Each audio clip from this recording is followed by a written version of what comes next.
There are places on this earth that continue to challenge everything we think we know about the ancient world. Forgotten cities buried beneath the ground, mysterious monuments built with incredible precision, hidden caves where people lived for thousands of years, underground passages carved into solid rock, and ancient discoveries so remarkable that archaeologists are still trying to understand why they were created in the first place. Every excavation uncovers another piece of a story that was thought to be lost forever. Every forgotten settlement reveals a civilization more complex than anyone expected, and every artifact reminds us that history still holds countless secrets waiting to be discovered. Make sure to subscribe and leave a like to support the channel. And before we begin, let us know where you're watching from and what time it is where you are. Now, let's begin our journey. Jericho, the first permanent town. For almost all of human history, there were no towns, no villages, no streets lined with homes. People lived lightly on the land, carrying only what they needed. They followed the seasons, hunted wild animals, gathered edible plants, and moved whenever the landscape demanded it. It was a life of constant movement, one generation after another, for tens of thousands of years. Then, something began to change. In a quiet valley near the Jordan River, a freshwater spring flowed year-round. Even during the hottest months, it continued to provide one thing every community needed: water. Around it grew wild barley, wheat, and other edible plants. Herds of gazelle crossed the valley during their seasonal migrations, making the area one of the richest landscapes in the region. People had visited this place for centuries, but eventually, some of them stopped leaving. Today, we know this settlement as Jericho. To modern eyes, it may not look like much. There were no grand temples, no royal palaces, no towering monuments, just a collection of simple mud brick houses standing beside a spring. Yet this small settlement represents one of the greatest turning points in human history. Because Jericho wasn't simply a camp, it became a home. The earliest houses were round in shape. Their walls were built from hand-shaped mud bricks, dried beneath the desert sun. Wooden poles supported roofs woven from branches, reeds, and packed earth. Inside, life was simple. Families slept, cooked, repaired tools, and stored food beneath the same roof. Then they woke up the next morning, in exactly the same place. That may not sound unusual today, but 12,000 years ago, it changed everything. When people stopped moving from place to place, life began to slow down. Heavy grinding stones no longer had to be carried across the landscape. Food could be stored for weeks or even months. Children grew up in the same homes where their parents had once lived. Communities became stronger. Knowledge stayed in one place, and each generation could build upon the work of the last. Jericho slowly grew. New homes appeared beside older ones. When a building became damaged, it wasn't abandoned. It was repaired, or rebuilt directly on top of the previous house. Over hundreds of years, the settlement gradually rose higher as layer after layer of human life accumulated beneath the ground. Archaeologists call these ancient mounds tells. Each layer preserves another chapter of the people who once lived there. Perhaps the most surprising discovery at Jericho stands just beyond the houses: a massive stone tower, nearly 8 meters high, built around 8000 BC. Even today, it commands attention. Thousands of stones were carefully placed to create it. No iron tools, no wheels, no machines, only determination and human hands. Its purpose is still debated. Some researchers believe the tower formed part of an early defensive system. Others think it served a ceremonial role, perhaps connected to the changing seasons or important gatherings within the community. Whatever the answer may be, the tower reveals something remarkable. The people of Jericho could organize large construction projects thousands of years before the pyramids of Egypt were imagined. That required planning, leadership, cooperation, and a community willing to work toward a shared goal. Life inside the settlement was changing as well. People still hunted wild animals. They still gathered plants from the surrounding hills, but they were beginning to rely more heavily on the land around them. Wild cereals were harvested with stone sickles. Grain was ground into flour using heavy stone querns. Food was carefully stored for the future instead of being consumed immediately. These were small changes, almost invisible at first. Yet together, they marked the beginning of a completely different relationship between humans and nature. Jericho also reveals something else. The settlement was never completely isolated. Archaeologists have uncovered obsidian brought from volcanic regions hundreds of kilometers away. Marine shells arrived from distant coastlines. These objects remind us that even the world's earliest permanent communities were already connected through networks of trade and exchange. Ideas traveled. Materials traveled. People did too. One of the most fascinating discoveries, however, lay beneath the floors of the houses. When family members died, they were often buried beneath the very homes where they had lived. Generations remained connected to the same place, the same house, the same community. In some cases, their skulls were later removed and carefully preserved, beginning one of the most unusual traditions of the Neolithic world, a story we will explore in the next chapter. By the end of this period, Jericho had become far more than a small village beside a spring. It had become proof that human life was changing, slowly, quietly, but forever. The first permanent towns did not appear with kings. They did not begin with great empires or magnificent temples. They began with ordinary families choosing to stay where they were, to build, to rebuild, and to imagine a future in the same place their children would one day call home. Jericho reminds us that every city on earth, no matter how large, can trace its story back to simple mud brick homes beside a spring in the Jordan Valley. It was here that humanity took one of its first great steps, not across the landscape, but towards civilization itself, vidIQ. Abu Huraira, where farming began. For thousands of years, people harvested food that nature provided. They gathered wild grasses, picked berries, collected nuts, and hunted whatever animals crossed their path. It was a way of life that had sustained humanity for countless generations. But it depended on one thing. Nature had to provide. If the rains failed, or the animals disappeared, people simply moved somewhere else. Then, on the banks of the Euphrates River, a different story began to unfold. Today, this place is known as Abu Huraira. Although little remains visible now, archaeologists believe it preserves one of the most important moments in human history. Because here, people didn't just gather food, they slowly learned how to grow it. The settlement first appeared more than 13,000 years ago. At the time, its people were still hunter-gatherers. Their homes were simple. Small circular huts built partly below ground. Around them stretched open grasslands filled with wild wheat, barley, rye, and countless edible plants. The surrounding landscape offered almost everything they needed. Each season brought something different. In spring, fresh grasses covered the valley. During summer, seeds ripened beneath the sun. Autumn brought nuts and fruits, and throughout the year, herds of gazelle passed nearby. For generations, this rhythm remained unchanged. Then the climate shifted. Around 10,900 BC, temperatures suddenly fell during the period now known as the Younger Dryas. The land became colder, drier, less predictable. Many of the wild plants people depended on became increasingly difficult to find. For communities like Abu Huraira, survival became far more challenging. Leaving was always an option. Their ancestors had done it for thousands of years. But this time, some families stayed. Instead of searching farther for food, they began paying closer attention to the plants growing around them. When wild grains were harvested, not every seed was eaten. Some fell back onto the soil. Others may have been deliberately scattered near the settlement. Year after year, people noticed something. The plants returned. Slowly, almost without realizing it, they began shaping the landscape around them. Archaeologists believe Abu Huraira preserves some of the earliest evidence that humans were beginning to cultivate rye, long before fully developed farming spread across the Near East. The process was gradual. There was no single moment when farming suddenly appeared. No invention changed everything overnight. Instead, thousands of small decisions slowly transformed the relationship between people and nature. The settlement changed with them. Homes became larger, more permanent. Storage pits appeared, allowing grain to be kept through the winter. Grinding stones became increasingly common as cereals formed a larger part of everyday meals. Life was becoming more settled, more organized, and more dependent on the harvest. Excavations have uncovered millions of tiny plant remains preserved beneath the soil. Charred seeds, grains, wood fragments, even microscopic traces of ancient pollen. Together, they allow archaeologists to reconstruct an astonishing picture of daily life from more than 12,000 years ago.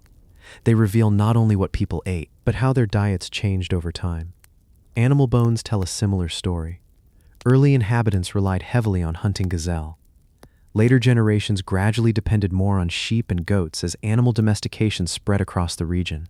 Both farming and herding evolved side by side, reshaping human society in ways no one could have imagined. Sadly, the ancient settlement itself no longer exists. During the 1970s, construction of the Tabqa Dam flooded much of the surrounding valley beneath the waters of Lake Assad. Archaeologists raced against time to excavate the site before it disappeared forever. Their work preserved thousands of artifacts and countless scientific samples that continue to be studied today. Without those excavations, one of humanity's greatest turning points might have remained hidden forever beneath the water. Abu Huraira reminds us that civilization did not begin with kings, or pyramids, or great cities. It began with ordinary families facing an uncertain world. People who adapted instead of giving up, who learned from the land around them, and who slowly discovered that the future could be planted, one seed at a time. That quiet experiment beside the Euphrates would eventually spread across continents. It would feed growing villages, support rising cities, and lay the foundation for every civilization that followed. Long before history was written, the first farmers were already changing the world. VidIQ, the ancient mine that changed civilization. Long before gold became valuable. Long before people learned to shape bronze or iron. There was another material that mattered more than almost anything else. Flint. It made knives, axes, arrowheads, scrapers. Almost every tool a Neolithic community depended on began with a single piece of carefully shaped stone. Finding good flint could mean the difference between survival and hardship. Which is why, more than 5,000 years ago, people began digging deep beneath the earth in search of it. One of the greatest examples of that effort can still be found in eastern England. Today, it is known as Grimes Graves. At first glance, the landscape seems ordinary. Gentle hills stretch across the countryside, covered with grass and wildflowers. Nothing suggests that an enormous industrial landscape lies hidden beneath the surface. But beneath those fields are hundreds of ancient shafts, each one dug by hand, each one leading deep into the chalk below.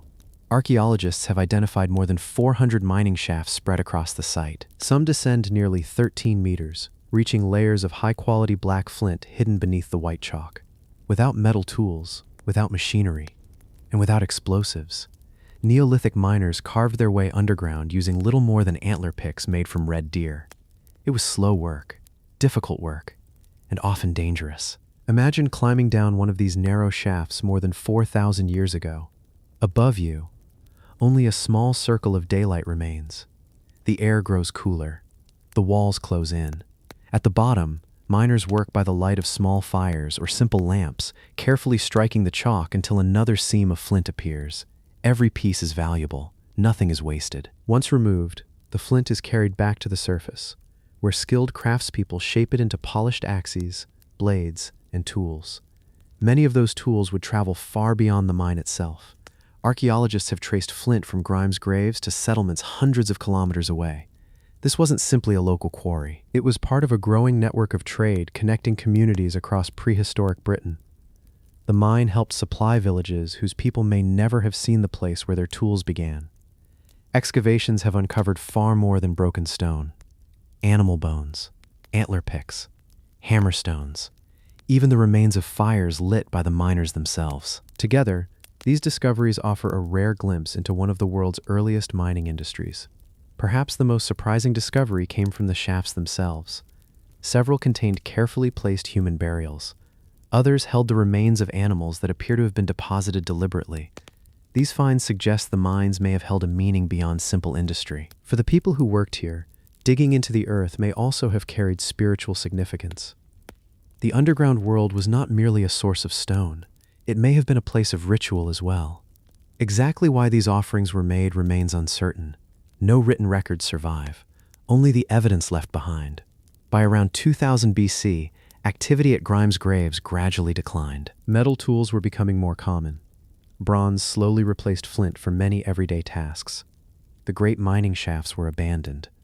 Over time, they collapsed. Grass covered the ground once more, and the landscape quietly hid its past.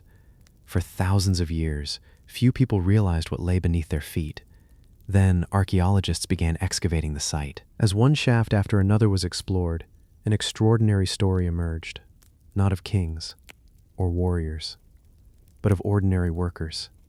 People whose skill, patience, and determination supplied entire communities with the tools they needed to survive. Grimes' graves reminds us that civilization was not built only by rulers or monuments. It was also built by miners, by craftspeople, by people willing to spend their lives underground, extracting the materials that shaped the world above. Every polished axe, every sharp blade, every tool carried across ancient Britain began with a journey into the darkness beneath these quiet English fields. And in many ways, those forgotten mines helped lay the foundations of civilization itself.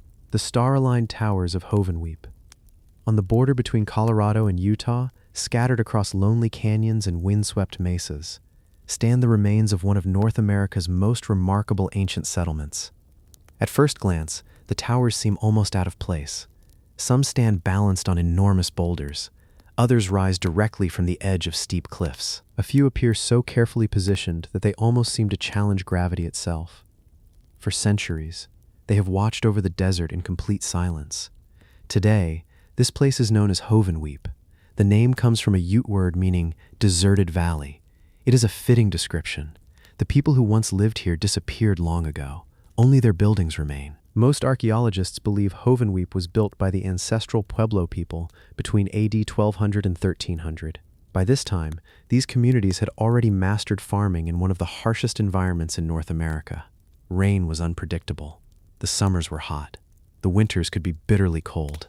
Yet families built thriving villages across the high desert. Hovenweep became one of them. Unlike many ancient settlements, it wasn't a single town.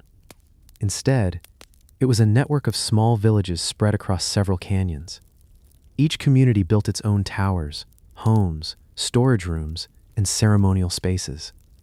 Together, they formed a landscape connected by shared traditions rather than defensive walls. The towers remain the site's greatest mystery.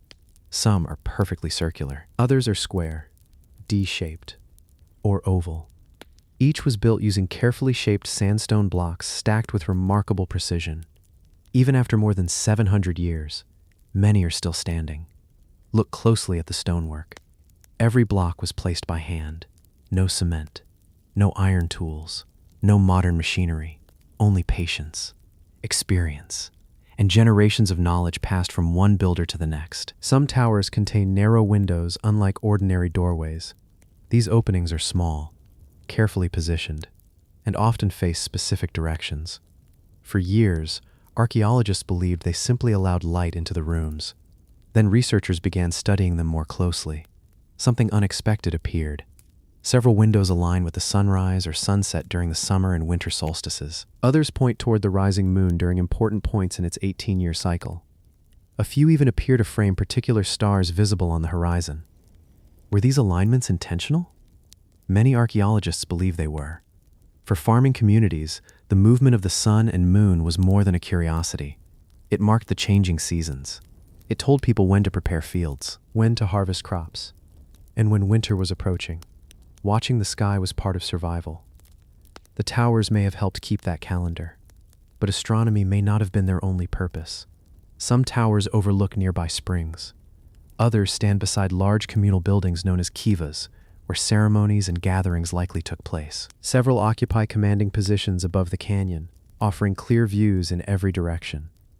This has led researchers to propose many different explanations. Perhaps they served as watchtowers. Perhaps they stored valuable food.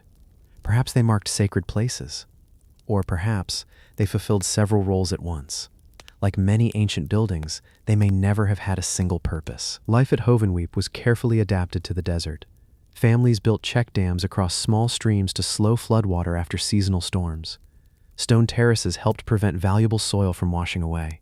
Fields of corn, beans, and squash were planted wherever enough moisture could be collected. Nothing was wasted. Every drop of rain mattered. Archaeologists have uncovered grinding stones, pottery, woven tools, projectile points, and beautifully crafted ceramics scattered throughout the villages. These discoveries reveal a community that was both skilled and well-connected. Trade linked Hovenweep with distant settlements across the southwest. Ideas traveled, materials traveled, people did too. Then, something changed. By the late 13th century, the villages were abandoned. Homes were left behind. The towers stood empty. The fields fell silent. Exactly why this happened remains uncertain. Many researchers point to a series of severe droughts that affected much of the American Southwest. Without reliable rainfall, farming became increasingly difficult. Others believe growing social tensions, changing trade networks, or shifting populations also played a role. The truth was probably more complicated than any single explanation. Communities rarely disappear because of one event alone. Whatever happened, the people eventually moved on, but they did not vanish. Their descendants still live today among the Pueblo communities of the American Southwest, carrying forward traditions that stretch back centuries. Hovenweep was simply one chapter in a much longer story. For hundreds of years, the towers stood alone beneath the desert sky. Snow fell. Summer storms swept through the canyons. The stars continued following the same paths across the heavens. The builders were gone, but their stone monuments remained.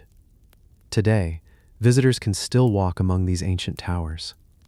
Many stand exactly where they were built more than 7 centuries ago. As evening approaches, shadows stretch across the sandstone walls, and the first stars begin appearing above the mesas. It is easy to understand why generations of people looked upward from this place. The sky feels impossibly vast, almost unchanged from the world the builders once knew. Perhaps that is what makes Hovenweep so remarkable.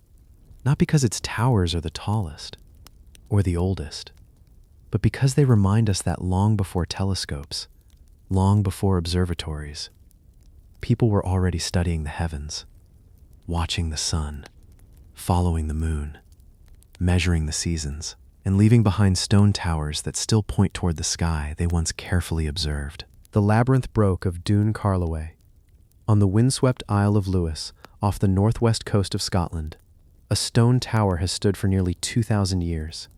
It has survived fierce Atlantic storms, centuries of rain, and countless winters. Empires have risen and fallen. Kingdoms have come and gone, yet the tower still watches over the landscape. Today, it is known as Dún Carloway, one of the best preserved brooks ever built. From a distance, it looks almost like the ruins of a medieval castle. Thick stone walls rise high above the hillside.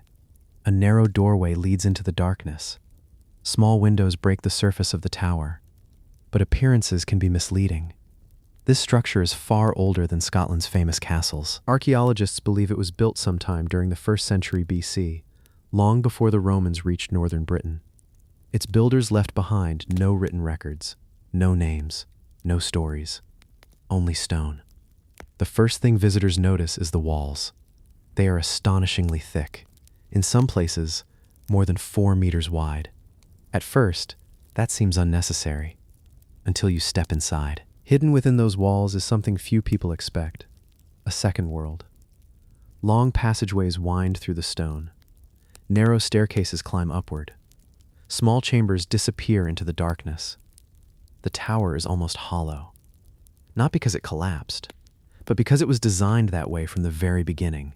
It is architecture unlike almost anything else in prehistoric Europe. Imagine arriving here nearly 2,000 years ago. Smoke rises from a fire burning at the center of the tower.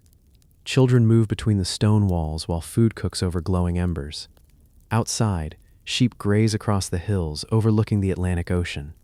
Inside, the thick walls protect the people from cold winds that sweep across the islands every winter. The tower is more than a home. It is a refuge, a storehouse, and perhaps a symbol of power. How these brooks were built continues to impress archaeologists. Every stone was carefully selected and placed by hand. No mortar holds the walls together. Instead, the builders relied entirely on balance, weight, and careful engineering.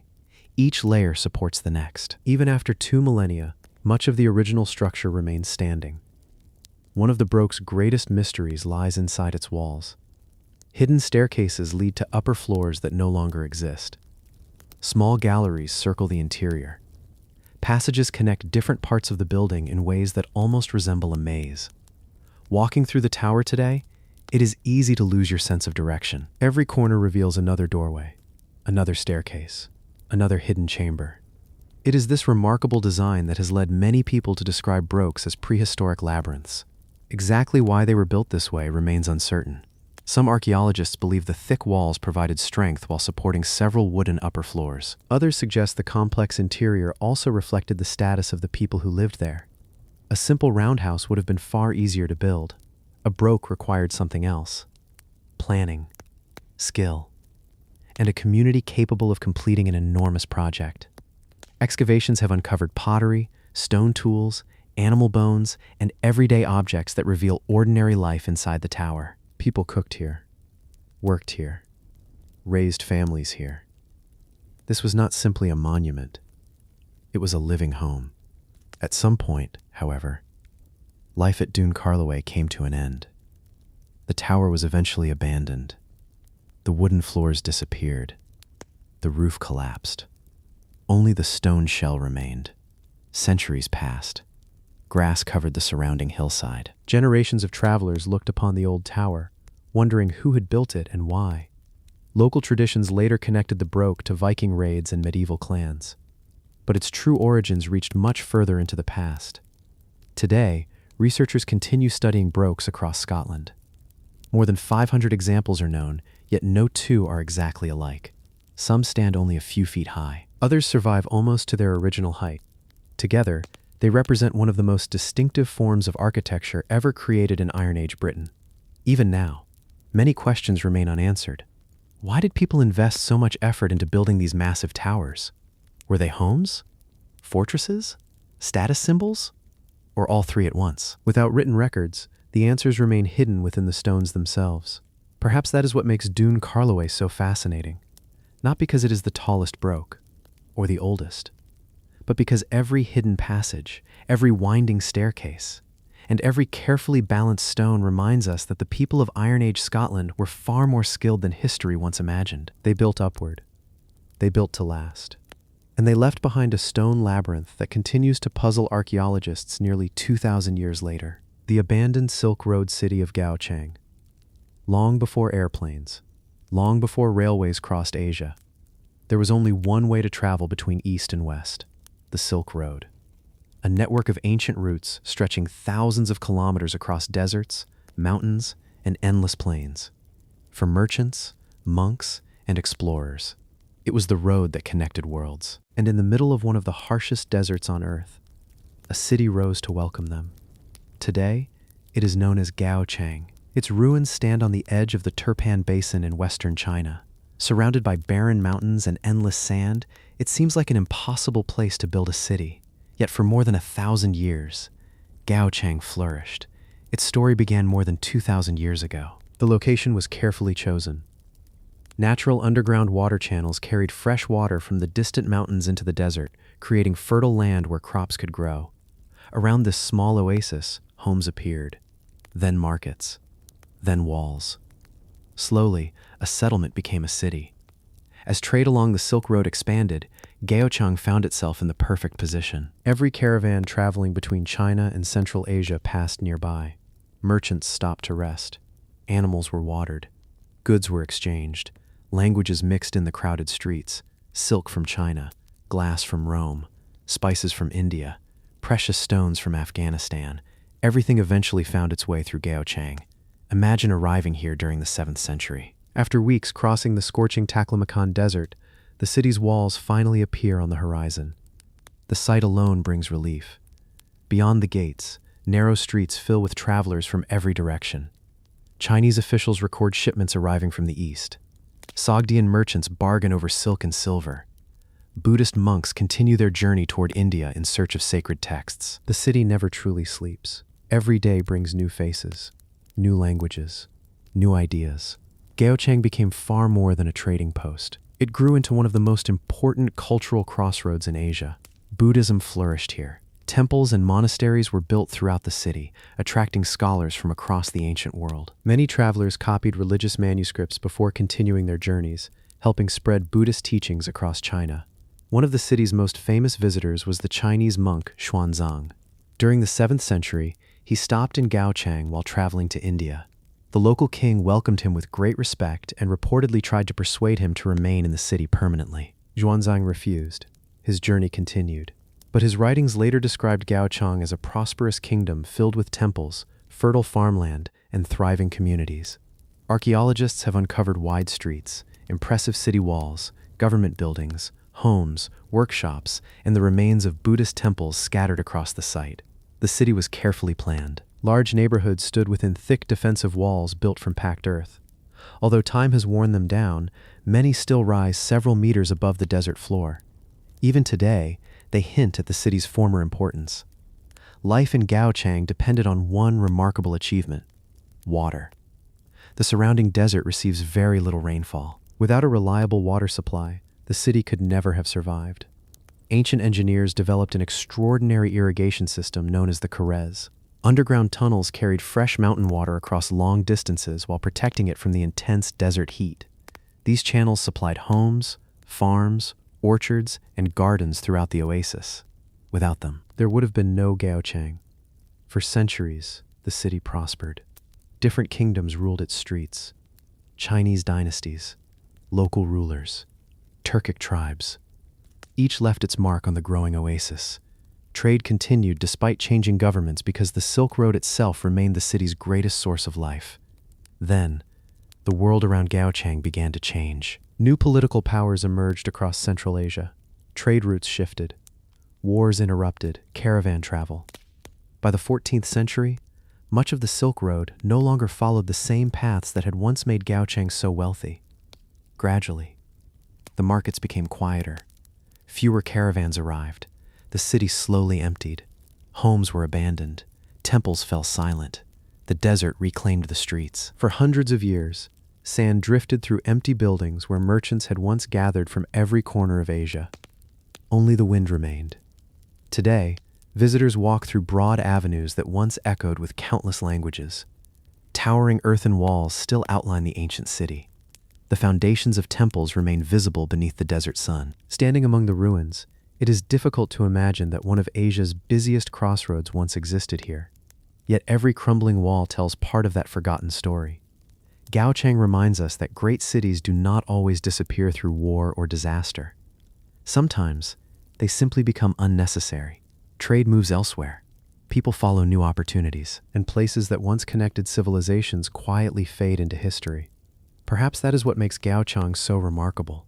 Not because it was the largest city on the Silk Road, or the richest, but because for more than 1,000 years, people from distant civilizations met here as strangers and left carrying far more than the goods they had brought with them. In the middle of one of the world's harshest deserts, a city became the bridge between East and West, and even in ruin, it still tells that story. The burned grain silos of Teltsaf. Long before banks, long before written contracts, people measured wealth in a very different way. Not in gold, not in silver, but in grain. A full granary meant security. It meant a family could survive a poor harvest. It meant a village could trade with its neighbors. And in many ways, it was the first true form of stored wealth. One of the earliest places to reveal this story lies in the Jordan Valley. Today, archaeologists know it as Tel Tsaf. At first glance, the site seems unremarkable. Low mounds rise gently from the landscape. Scattered fragments of pottery cover the ground. Nothing hints that this quiet place was once one of the most prosperous farming communities of its time. Yet beneath the soil, archaeologists uncovered something extraordinary: a series of enormous grain silos. Some of the oldest communal storage buildings ever discovered in the ancient Near East. The settlement flourished around 7,000 years ago, during a period when farming was spreading across the region. By then, people were no longer simply gathering wild plants. Fields of wheat and barley stretched across the fertile valley. Harvests became larger. Communities became more permanent. And for the first time, people began producing more food than they immediately needed. That surplus changed everything. Instead of consuming every harvest, they stored it. The silos at Tel Tsaf were carefully built above the ground using mud bricks. Raised on stone foundations, they helped keep grain dry while protecting it from insects and rodents. Some were large enough to hold several tons of food, far more than a single family could consume. Their size suggests something important. Food was no longer managed only by individual households. entire communities were beginning to organize and protect shared resources. That required trust, planning, and cooperation. Imagine standing in the village during harvest season. Farmers return from the fields carrying baskets filled with barley and wheat. Children help gather the final bundles. Nearby, workers climb wooden ladders, pouring freshly harvested grain into towering storage bins. Each basket represents weeks of hard labor. Each silo represents another year of survival. For the first time, the future could be planned months in advance. Excavations have revealed that Tel Tsaf was far more than a farming village. Archaeologists uncovered beautifully painted pottery unlike anything previously found from the period. Large obsidian blades arrived from Anatolia, hundreds of kilometers to the north, shells from the Mediterranean Sea, copper objects from distant regions, even beads crafted from exotic materials. These discoveries reveal a community connected to long-distance trade long before the first cities appeared. Perhaps the most surprising discovery came from the grain itself. Many of the silos had been destroyed by fire. The intense heat carbonized thousands of seeds stored inside. At first, this seemed like a tragedy, but for archaeologists, it became an extraordinary stroke of luck. Because the burned grain survived. Instead of rotting away over thousands of years, the fire preserved countless barley and wheat kernels almost exactly as they had been left. These tiny remains allowed researchers to study ancient farming with remarkable detail. They could identify the crops people grew, estimate harvest sizes, and even understand how food was stored more than 7 millennia ago. The fire that destroyed the granaries also protected their story. Why the silos burned remains uncertain. It may have been an accidental fire, a cooking accident carried by the wind, or perhaps the result of conflict. The evidence cannot tell us exactly what happened, only that the flames marked the end of one chapter in the settlement's history. Tel Tsaf also raises another fascinating question. If some communities could produce such large food surpluses, who controlled them? Did every family own its own grain? Or did village leaders oversee the harvest? Many archaeologists believe sites like Tel Tsaf offer a glimpse into the earliest forms of social organization. Long before kings ruled cities, communities may already have been managing shared wealth, not in coins, but in food. The settlement continued for centuries before eventually being abandoned. The mud brick buildings slowly collapsed. The silos disappeared beneath layers of earth. Wind and rain erased almost every trace of the village. For thousands of years, no one remembered it had ever existed. Then archaeologists began excavating the site. What they uncovered was more than an ancient farming village. It was evidence of a quiet revolution. The moment when storing food became just as important as growing it, because once people could preserve surplus harvests, everything else became possible. Larger communities, specialized craftsmen, trade, leadership, and eventually, civilization itself. Perhaps that is what makes Tel Tsaf so remarkable, not because of towering monuments or royal tombs, but because beneath this peaceful corner of the Jordan Valley, the remains of a few burned grain silos preserved one of the earliest chapters in humanity's journey from simple farming villages to the complex societies that would one day reshape the world. The 800-year-old cedar coffins of Kubit el Hawa. Across the Nile from the ancient city of Aswan, a line of sandstone cliffs rises above the river. From below, they appear almost empty, just weathered rock overlooking the desert. But hidden inside those cliffs are hundreds of ancient tombs. For nearly 4,000 years, they remained silent. Today, this place is known as Kubit el Hawa. The name means Hill of the Wind. It is one of Egypt's oldest cemeteries for nobles and governors. Unlike the famous pyramids farther north, these tombs belong to the people who governed Egypt's southern frontier, men and women who protected trade routes, welcomed foreign visitors, and controlled one of the kingdom's most important regions. Many hoped their tombs would remain untouched forever. Some almost did. Over the past century, archaeologists have explored chamber after chamber carved deep into the cliffs. Each one revealed another piece of ancient Egyptian life: painted walls, wooden statues, pottery, jewelry, and carefully prepared burials. Then, one discovery stood out from all the others. Inside several tombs rested beautifully crafted cedar wood coffins dating back nearly 3,800 years. Even after thousands of years, many remained remarkably well preserved. That alone was surprising, because cedar does not naturally grow in Egypt. Every plank had traveled hundreds of kilometers from the forests of ancient Lebanon. Imagine what that journey required. Trees were cut high in the mountains, transported to the Mediterranean coast, loaded onto ships, sailed south, then carried up the Nile before finally reaching Aswan. It was an expensive material, one reserved for people of great importance. The coffins themselves were carefully made. Smooth wooden boards fitted together with remarkable precision. Some still preserved traces of painted decoration. Others carried inscriptions asking the gods to protect the person resting inside. To the ancient Egyptians, a coffin was far more than a container. It was part of the journey into the afterlife. They believed death was not an ending. It was a passage, a new beginning. Everything placed inside the tomb had a purpose: food, pottery, jewelry, walking sticks, even small wooden models showing servants at work. The dead would need these things again, or so they believed. One burial attracted particular attention. Archaeologists uncovered the coffin of a powerful local governor whose tomb had remained largely undisturbed. Alongside the coffin were carefully arranged grave goods, personal belongings, and beautifully carved objects that offered a rare glimpse into life during Egypt's Middle Kingdom. Rather than focusing only on pharaohs, these discoveries revealed the lives of the officials who kept the kingdom functioning every day. The cliffs of Kubet el-Hawa also tell another story. For centuries, Egypt's southern border was one of the busiest crossroads in Africa. Caravans arrived from Nubia carrying gold, ivory, ebony, incense, and exotic animals. Boats moved constantly along the Nile. Governors based at Aswan managed this trade, negotiated with neighboring kingdoms, and reported directly to the royal court. Many of them were eventually buried here, looking out across the river they had once ruled. Excavations continue to reveal remarkable details: fragments of clothing, wooden furniture, children's burials, even traces of ancient diseases preserved within the skeletons. Every discovery helps archaeologists understand not only how these people died, but how they lived.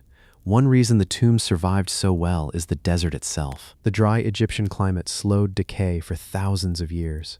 Organic materials that would have disappeared elsewhere remained intact beneath the sand. Wood, textiles, leather, even delicate plant fibers. It is one of the reasons Egypt continues to preserve so much of its ancient past. Yet not every tomb escaped untouched. Over the centuries, many were entered by robbers searching for valuables. Some coffins were damaged, others were emptied completely. Even so, enough survived to reveal an extraordinary picture of life nearly 4 millennia ago. Today, archaeologists still climb the steep paths leading to Kubet el-Hawa. Each excavation uncovers another forgotten chamber, another coffin, another family whose story has remained hidden for thousands of years. The work is far from over. New discoveries continue to emerge from the cliffs almost every excavation season. Perhaps that is what makes Kubet el-Hawa so fascinating. Not because it belonged to kings, or because it held unimaginable treasure, but because these quiet tombs preserve the lives of ordinary officials, governors, and families who helped shape one of history's greatest civilizations. Their cedar coffins crossed mountains and seas. Their names were carved into stone. And after nearly 3,800 years, their stories are finally being told once again. The underground city of Nushabad. Beneath the streets of a quiet town in central Iran, another city lies hidden. There are no rooftops, no marketplaces, no sunlight, only narrow tunnels carved through solid earth. Small chambers disappear into the darkness. Passageways twist in unexpected directions. Staircases descend deeper and deeper underground. For centuries, most people had no idea it existed. Today, this remarkable place is known as Nushabad, one of the largest underground cities ever discovered in the Middle East. According to local tradition, the city above was founded during the Sasanian Empire more than 1,500 years ago. But the underground world beneath it continued to grow for centuries. Generation after generation carved new tunnels, new rooms, new escape routes, until an entire hidden settlement stretched beneath the town. The discovery itself came by accident. In 2005, a resident was digging inside his home when the ground suddenly gave way. Instead of ordinary soil, he found an ancient tunnel. Archaeologists were called to investigate. As they explored farther, they realized this was no isolated chamber. It was an enormous underground network.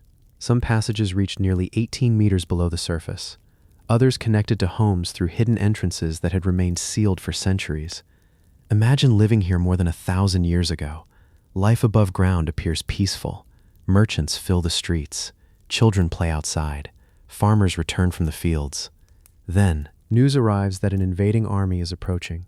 Everything changes. Families disappear inside their homes. A stone slab is lifted. A hidden staircase appears beneath the floor. One by one, people climb into the darkness. The entrance is sealed behind them. Within minutes, an entire neighborhood has vanished. Below the surface, the underground city comes alive. Oil lamps flicker against the walls. Children whisper quietly. Food and water are carefully shared. Families wait in silence while danger passes overhead. It was an extraordinary solution to an extraordinary problem.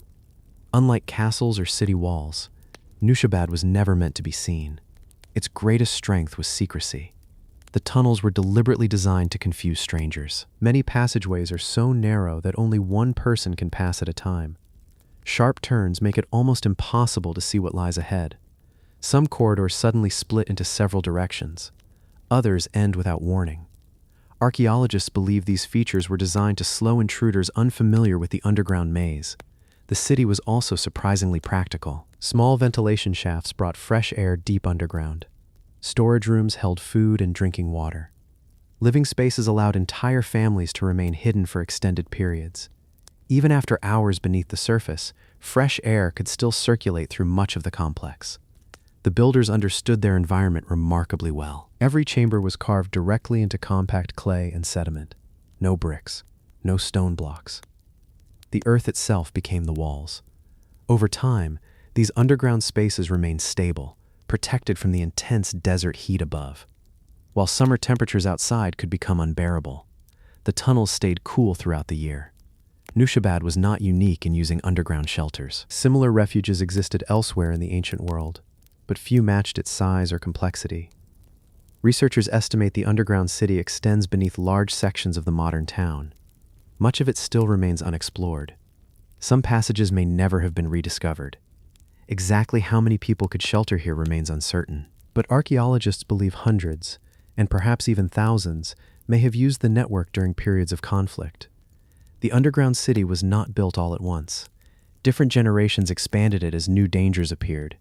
Each period added new chambers, new tunnels, and new entrances. It became a living project, growing alongside the town above. For centuries, the hidden city served its purpose. Then, the threats gradually disappeared. The tunnels were abandoned. Entrances were sealed. Knowledge of the underground passages slowly faded from memory. Eventually, people forgot they had ever existed. Homes were built above them. Children played in streets without realizing another world rested beneath their feet. Only by chance was the city found again. Today, visitors can descend into parts of the underground maze. The ceilings remain low. The corridors remain narrow. The silence is almost complete. Walking through the tunnels, it is easy to imagine the fear felt by families waiting below while armies marched above their heads. Perhaps that is what makes Nushabad so remarkable, not because it was hidden or because it survived for centuries, but because it reminds us that some of history's greatest cities were never built to be admired. They were built to disappear, to protect ordinary people when the world above became too dangerous. And for hundreds of years, that hidden city beneath the desert did exactly that. The forgotten settlement of Vlasak. Long before Europe's first kingdoms, long before farming spread across the continent, people were already building communities along the banks of the Danube River. They hunted, they fished, they buried their dead, and they returned to the same place generation after generation. One of those places was Vlasak, hidden within the dramatic Iron Gates gorge of modern-day Serbia. At first glance, it doesn't seem like the kind of place that would change history. There are no towering walls, no temples, no great monuments rising above the landscape, only a quiet riverside overlooking one of Europe's most powerful waterways. Yet beneath the ground, archaeologists uncovered one of the oldest permanent settlements ever found in southeastern Europe. The story of Vlasak began nearly 9,000 years ago. At a time when much of Europe was still covered by dense forests, The Danube offered something few places could: an endless source of life. Fish filled the river. Game wandered through the surrounding hills. Fresh water was always close by. For hunter-gatherers, it was the perfect place to settle. Unlike many communities of the time, the people of Vlasak didn't simply pass through. They stayed, season after season, year after year. Their homes were built close to the riverbank, where daily life revolved around the changing waters of the Danube. Excavations have uncovered stone fireplaces, working areas, tools made from bone and antler, and countless fishing hooks carved with remarkable skill. Fishing was not just an occasional activity, it was the foundation of life. Huge sturgeon once swam through these waters, some growing longer than a person. Catching one required patience, experience, and knowledge passed from one generation to the next. The river fed the settlement, but it also shaped its beliefs. One of the most remarkable discoveries at Vlasak came from its cemetery. Archaeologists uncovered dozens of carefully arranged burials, many placed only a short distance from the homes where people had lived. Some individuals were laid to rest on their backs. Others rested in crouched positions. Several were buried with tools or personal belongings beside them. These burials reveal something important. The people of Vlasak were deeply connected to this place. They did not simply live here. They expected future generations to remain here as well. In many ways, the settlement had become more than a campsite. It had become a homeland. Researchers also noticed something unusual about the community. The people of Vlasak lived during a time of enormous change. Across nearby regions, farming was beginning to spread into Europe from the Near East. New ideas, new animals, new crops slowly moved westward. For a time, hunter-gatherers and early farmers lived side by side. Vlasak preserves evidence of this remarkable transition. Some generations continued relying almost entirely on fishing and hunting. Later inhabitants gradually adopted domesticated plants and animals brought by neighboring farming communities. It wasn't an overnight revolution. It was a slow blending of two different ways of life. That makes Vlasak one of the best places in Europe for understanding how farming spread across the continent, not through conquest alone, but through generations of contact, trade, and shared knowledge. Archaeologists have also uncovered beautifully crafted ornaments made from shells, animal teeth, and polished stone. Many of these materials came from distant places. Even this early riverside community was connected to wider networks stretching far beyond the Danube Valley. Ideas traveled, people traveled, and sometimes, so did traditions. For centuries, Vlasak remained an important settlement. Then life slowly shifted elsewhere. The houses disappeared. The fireplaces grew cold. The river continued flowing exactly as it always had. Eventually, the settlement was forgotten. For thousands of years, layers of earth quietly protected its remains. Then, during the 20th century, archaeologists began excavating the site before major engineering projects transformed parts of the Danube Gorge forever. Their discoveries revealed far more than an ancient village. They uncovered a community standing at one of the greatest turning points in human history, a place where the old world of hunter-gatherers slowly met the new world of farming. Perhaps that is what makes Vlasak so remarkable. Not because it was the largest settlement, or the richest, but because it preserves a rare moment when two different worlds briefly existed together. One looking back toward humanity's oldest traditions, the other quietly stepping into the future. Along the banks of the Danube, that future had already begun. The city of Cahokia Mounds, for centuries, the largest city north of Mexico, wasn't New York. It wasn't Boston or Philadelphia. Those cities didn't exist yet. Instead, the greatest urban center in North America stood beside the Mississippi River, a city filled with towering earthen mounds, busy marketplaces, and thousands of people. Today, it is known as Cahokia. Its remains lie near present-day Illinois. At first glance, the landscape looks peaceful. Wide grassy fields stretch toward the horizon. A handful of large mounds rise gently above the surrounding plain. It almost feels like a natural landscape. But none of these hills are natural. Every mound was built by human hands, basket by basket, layer by layer, over generations. Around AD 1050, Cahokia began to grow at an astonishing pace. Families arrived from surrounding regions. New neighborhoods appeared almost overnight. Wooden homes spread across the floodplain. Roads connected different parts of the settlement.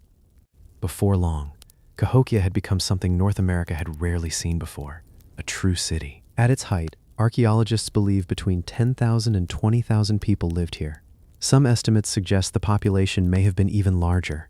For several centuries, it rivaled many of Europe's medieval cities. At the center of Cahokia stood its greatest monument, Monk's Mound. Even today, it dominates the landscape. Rising nearly 30 meters above the plain, it remains the largest prehistoric earthen structure in North America.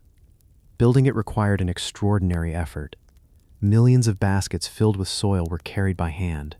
No horses, no oxen, no wheeled carts. Only thousands of people working together. At the summit stood a massive wooden building, perhaps the home of an important leader, perhaps a ceremonial structure. No one knows for certain. But from its highest point, the entire city could be seen stretching across the valley. Life below was constantly changing. Farmers harvested vast fields of maize. Hunters brought deer and wild turkey into the markets. Craftspeople shaped stone tools, carved ornaments from shell, and produced finely made pottery. The city buzzed with activity. People from distant communities arrived carrying goods for trade. Ideas spread just as quickly as objects. Cahokia became more than a settlement. It became the heart of a growing civilization. One of the city's most fascinating discoveries stood a short distance from the central mound.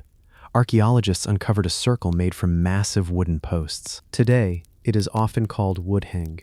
The name is modern, but its purpose may have been ancient astronomy.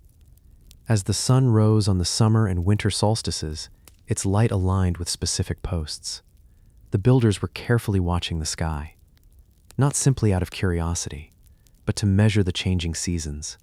Knowing when to plant and harvest could determine whether an entire community survived. The heavens became part of everyday life.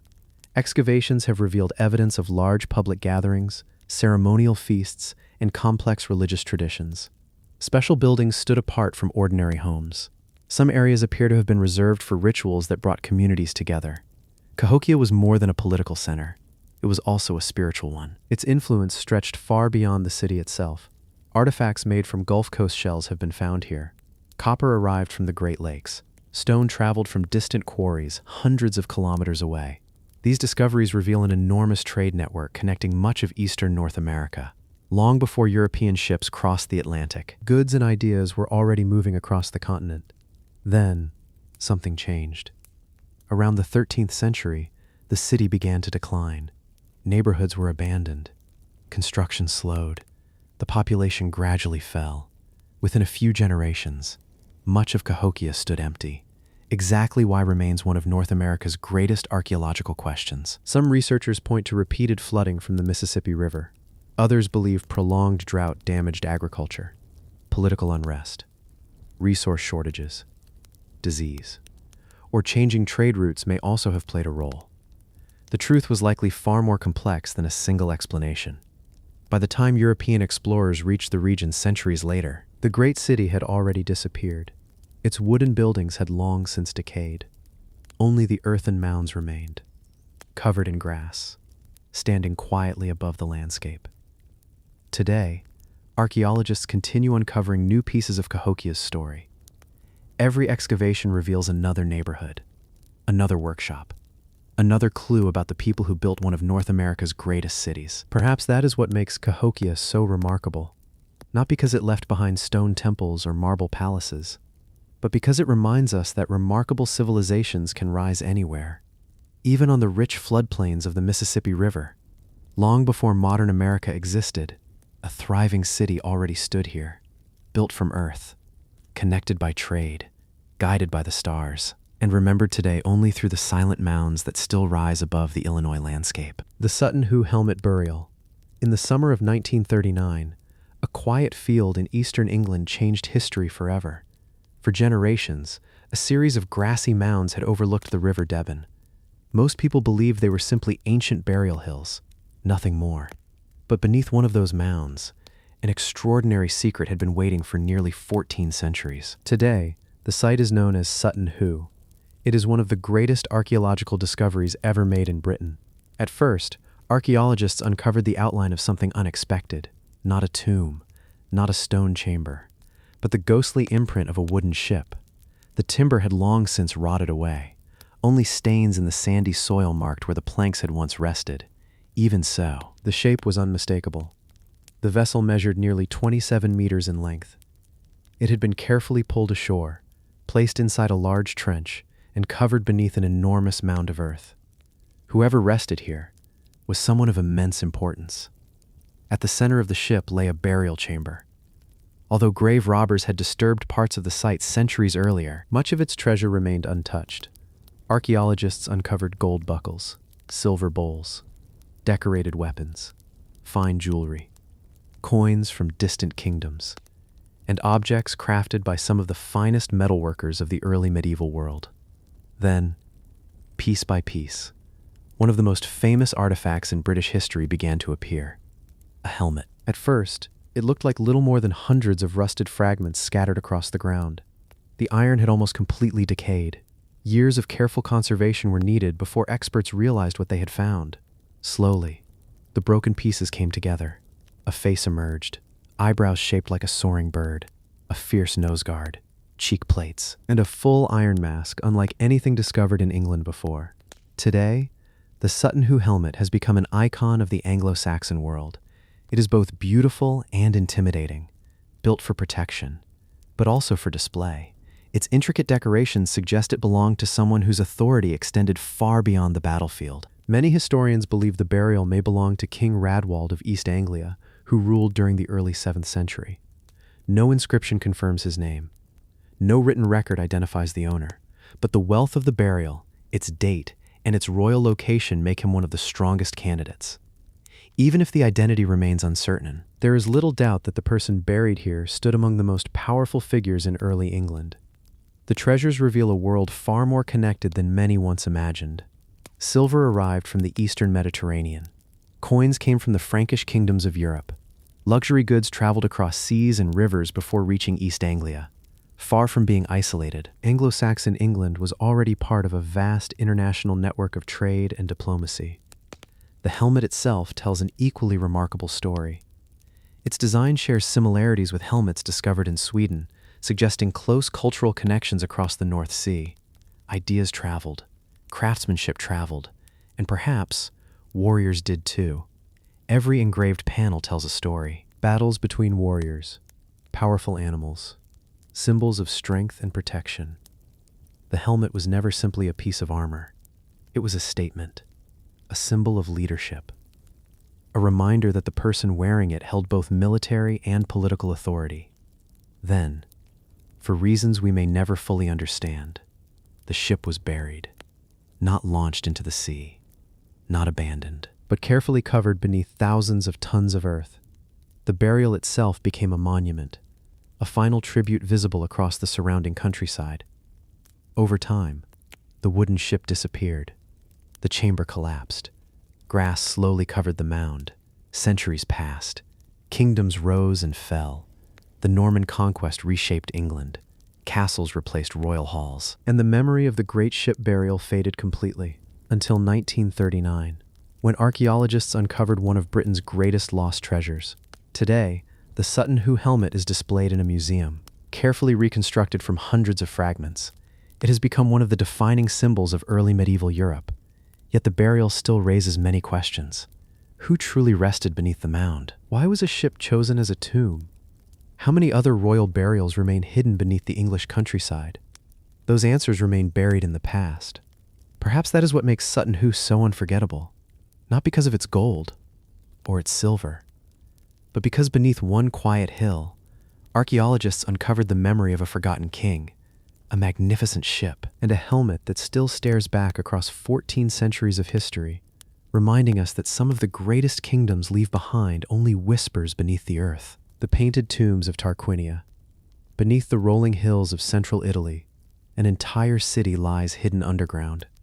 There are no crowded streets, no marketplaces, no voices, only hundreds of chambers carved into soft rock, each one sealed for more than 2,000 years. Together, they form one of the greatest ancient cemeteries ever discovered. This is Tarquinia, the resting place of the mysterious Etruscans. Long before Rome ruled the Mediterranean, the Etruscans were among the most powerful people in Italy. They built prosperous cities, traded across the sea, worked bronze, gold, and iron with remarkable skill, and influenced many traditions that the Romans would later adopt. Yet despite their importance, much of their history has disappeared. Their language is only partly understood. Most of their cities were rebuilt by later civilizations.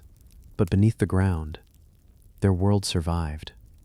For centuries, the tombs remained untouched. When archaeologists finally entered them, they expected to find little more than stone chambers. Instead, they stepped into rooms filled with color, walls covered in paintings, bright reds, deep blues, soft yellows, scenes of music, dancing, hunting, feasting, and everyday life still decorated the stone after more than 2,000 years. It was unlike anything anyone had expected. These weren't dark places meant to celebrate death. They were filled with life. One tomb shows musicians playing flutes while dancers move across the floor. Another captures athletes competing in games. Elsewhere, families gather around long banquet tables, raising cups in celebration. Even animals fill the walls. Birds fly overhead. Fish swim beneath the waves. Trees bend gently in the breeze. Every painting tells part of a story. The Etruscans believed death was not simply an ending. It was another journey. Many tombs were designed to resemble the homes people had lived in during life. Stone benches looked like beds. Ceilings were carved to imitate wooden roofs. Some chambers even contained furniture carved directly into the rock. The dead were expected to continue their existence in another world. Their tomb became their new home. Excavations have uncovered beautifully painted pottery, bronze mirrors, jewelry, weapons, and finely crafted objects placed beside the deceased. Every item had meaning. Every object reflected the life of the person buried there.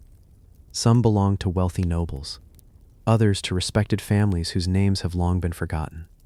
Among the most famous is the Tomb of the Leopards. Its name comes from two spotted leopards painted above a lively banquet scene. Below them, men and women recline together, enjoying food, music, and conversation. The artwork feels surprisingly familiar, not because it depicts kings or battles, but because it captures ordinary moments of celebration. It reminds us that even across thousands of years, people found joy in gathering with family and friends. The paintings also reveal something rare. Unlike many ancient civilizations, Etruscan women often appear beside men at banquets and ceremonies. Greek writers even commented on this unusual custom. Although some accounts were exaggerated, the artwork suggests that women held a more visible role in Etruscan society than in many neighboring cultures. For archaeologists, the tombs are more than works of art. They are historical records. The Etruscans left relatively few written documents, so the paintings became their history books. Their clothing, their music, their games, their beliefs. Even the plants and animals they knew can still be seen upon these ancient walls. Then, the Etruscan world began to change. As Rome expanded across Italy, one city after another came under Roman control. Their language slowly disappeared. Their political power faded. Eventually, the civilization itself was absorbed into the growing Roman Republic. But beneath the hills of Tarquinia, their memories remained untouched. For over 2 millennia, the painted chambers waited in silence, protected by earth, hidden from sunlight, waiting for someone to open their doors once again. Today, visitors can still descend into many of these remarkable tombs. The colors remain astonishingly vivid. The musicians still play. The dancers still move. The banquets never seem to end.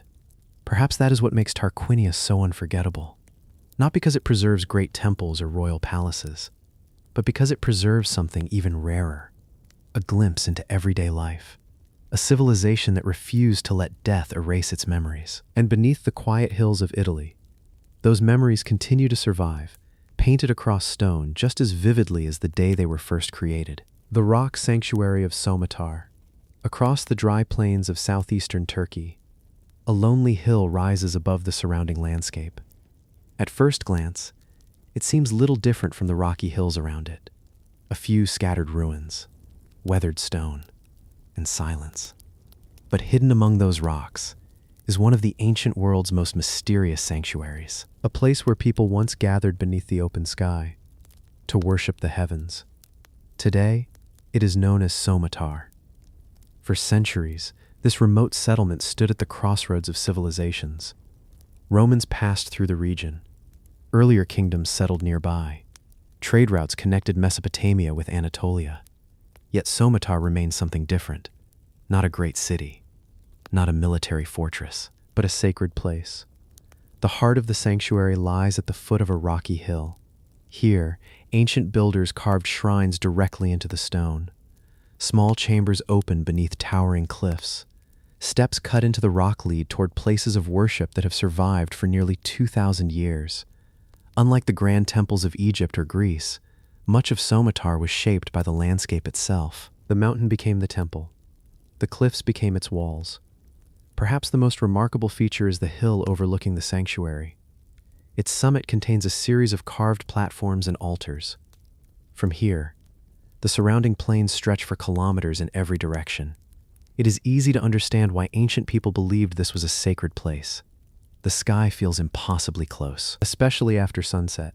Somatar became closely associated with the worship of the moon god Sin, one of the oldest deities of ancient Mesopotamia. Long before telescopes, the moon governed the rhythm of life. It marked the passing of months, guided travelers during the night, and helped farmers measure the seasons. For many ancient cultures, watching the heavens was not simply science. It was religion. Stone inscriptions found throughout the sanctuary mention priests, religious leaders, and people who dedicated monuments to their gods.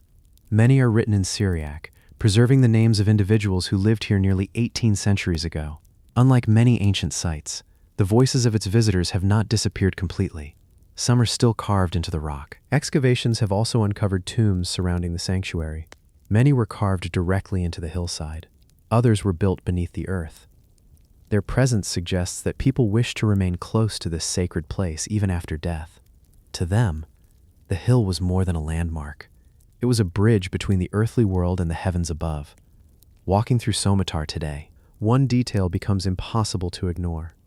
Almost everything was carved by hand. Doorways, altars, steps, small niches cut into the cliffs. Every surface bears the marks of ancient tools. No marble columns, no polished palaces, just stone carefully shaped over generations. Archaeologists believe the sanctuary flourished during the 2nd and 3rd centuries AD, when the region stood between the Roman Empire and the kingdoms of Mesopotamia. Merchants, pilgrims, and travelers likely visited the site from many different lands. Some came to pray, others to leave offerings. Some may simply have sought guidance beneath the same stars that watched over every journey. As new religions spread across the region, the old sanctuary gradually fell silent. Its priests disappeared. Its ceremonies ended. The carved altars remained. But the voices that once echoed across the hill slowly faded into history. Wind replaced prayer. Silence replaced ceremony. For centuries, the sanctuary rested almost forgotten beneath the open sky. Unlike many famous archaeological sites, Somatar never became a great tourist destination. It remained hidden in the countryside, visited by relatively few people. Perhaps that is one reason it survived so well. Today, researchers continue studying its inscriptions, tombs, and rock carvings. Every discovery reveals another small piece of a civilization that once looked toward the heavens for meaning. Many questions still remain. Why was this particular hill chosen? How were the ceremonies performed? What stories did the priests tell beneath the moonlit sky? The stones offer only fragments. The rest has been lost to time. Perhaps that is what makes Somatar so fascinating, not because it was the largest sanctuary or the richest, but because it reminds us that some of humanity's oldest places of worship were not built to dominate the landscape. They were built to become part of it. High above the plains of southeastern Turkey, the ancient sanctuary still watches the same moon its builders once honored nearly 2,000 years ago. And every night, that timeless connection continues. The granite sarcophagi of the Serapeum of Saqqara. Deep beneath the desert sands of Egypt, there is a tunnel unlike any other. It is silent, dark, and lined with enormous stone chambers. Inside each chamber sits a single black granite box, perfectly carved, perfectly polished. Each one weighs more than 70 tons. Even today, they leave visitors asking the same question. How did the ancient Egyptians move something so enormous into these underground tunnels? This mysterious place is known as the Serapeum of Saqqara, hidden beneath the vast necropolis of Saqqara, just south of the famous Step Pyramid. Unlike the royal tombs of pharaohs, the Serapeum was built for sacred animals, more specifically, for the Apis bull. To the ancient Egyptians, the Apis bull was no ordinary animal. It was believed to be the living manifestation of the god Ptah, one of Egypt's most powerful creator deities. Only one Apis bull could exist at a time. Priests searched carefully for a calf bearing a unique combination of sacred markings. Once chosen, the animal was treated like royalty. It lived inside magnificent temples, received the finest food, was attended by priests every day, and when it died, an elaborate funeral followed. That journey ended here, inside the Serapeum. The earliest parts of the underground complex were created during the reign of Amenhotep III, more than 3,300 years ago. Over the centuries, successive pharaohs expanded the tunnels. New burial chambers were carved deeper into the limestone bedrock, each one prepared to receive another sacred bull.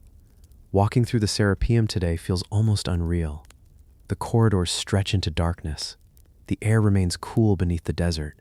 Then, one of the chambers opens. At its center stands a massive granite sarcophagus, nearly 4 meters long, over 2 meters high. Its polished surfaces still reflect light after thousands of years. Most were carved from Aswan granite, quarried hundreds of kilometers to the south. Moving a single block from the quarry was already a remarkable achievement.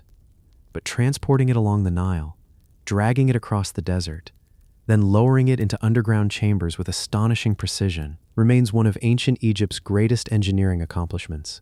Even the lids are extraordinary. Some weigh nearly 30 tons by themselves. Yet they fit the stone boxes with remarkable accuracy. The craftsmanship is so refined that the polished surfaces still appear almost smooth enough to reflect a modern flashlight. For many visitors, the sarcophagi become the greatest mystery. Why make burial chambers so enormous for a single animal? Some have proposed unusual theories over the years, but archaeology offers a far simpler explanation. The Apis bull held immense religious importance. Every burial became a state ceremony. The enormous granite coffins reflected that sacred status. Just as kings received magnificent tombs, the sacred bulls received extraordinary burials. Excavations inside the Serapeum have uncovered inscriptions identifying many of the bulls buried here. Some chambers still preserve dedicatory texts left by priests and officials. These inscriptions allow archaeologists to trace centuries of Egyptian religious history. The Serapeum also attracted famous visitors. In the 5th century BC, the Greek historian Herodotus described the reverence shown toward the Apis bull. Centuries later, pilgrims continued traveling to Saqqara to honor these sacred animals. The underground sanctuary remained an important religious center long after many other traditions had begun to change. Then, time buried it. Sand gradually covered the entrances. Knowledge of the tunnels disappeared. For nearly 2,000 years, the Serapeum remained hidden beneath the desert, until 1851. French archaeologist Auguste Mariette arrived at Saqqara searching for ancient monuments. Following a pathway lined with broken sphinxes, he uncovered the entrance to the forgotten underground complex.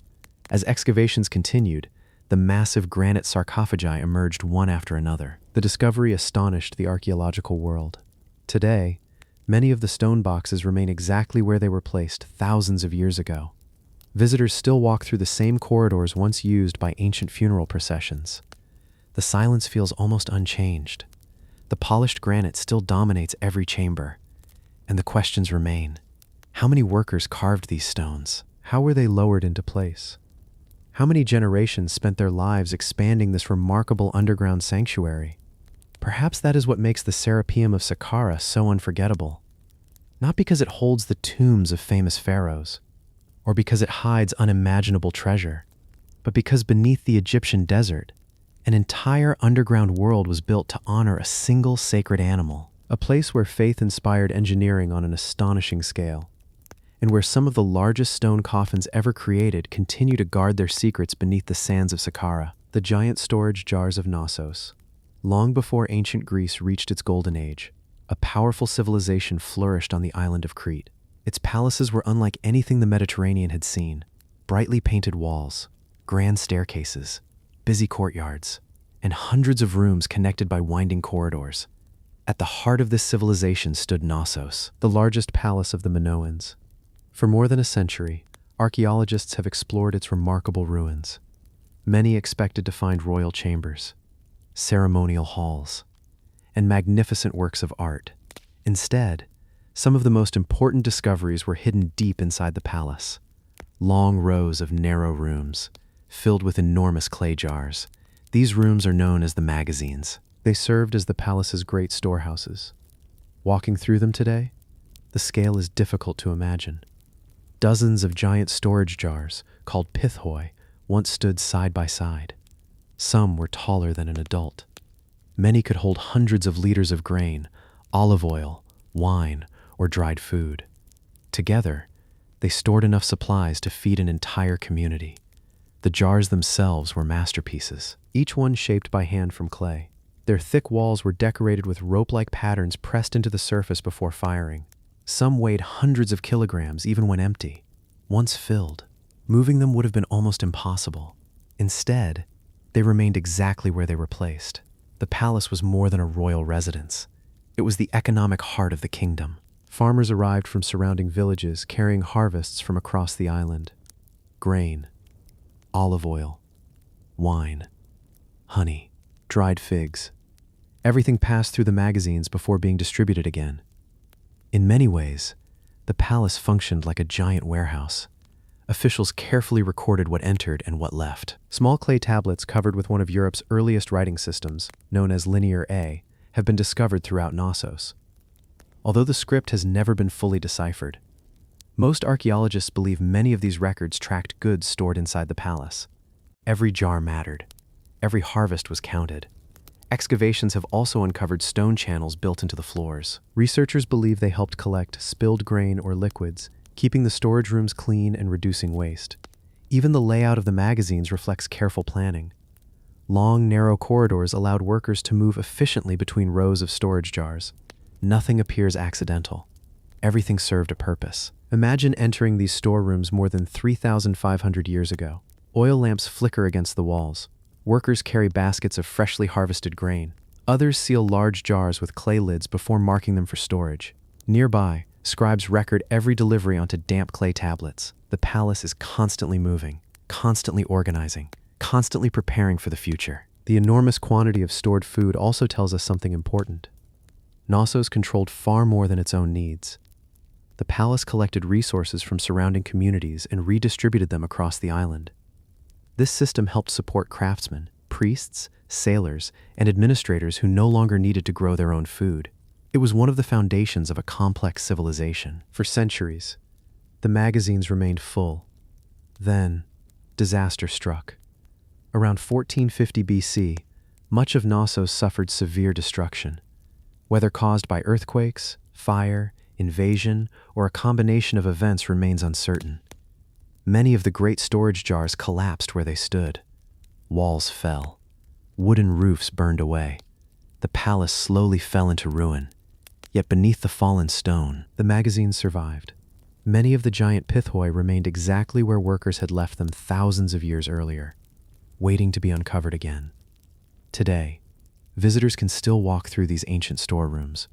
Rows of towering clay jars continue to line the narrow passages.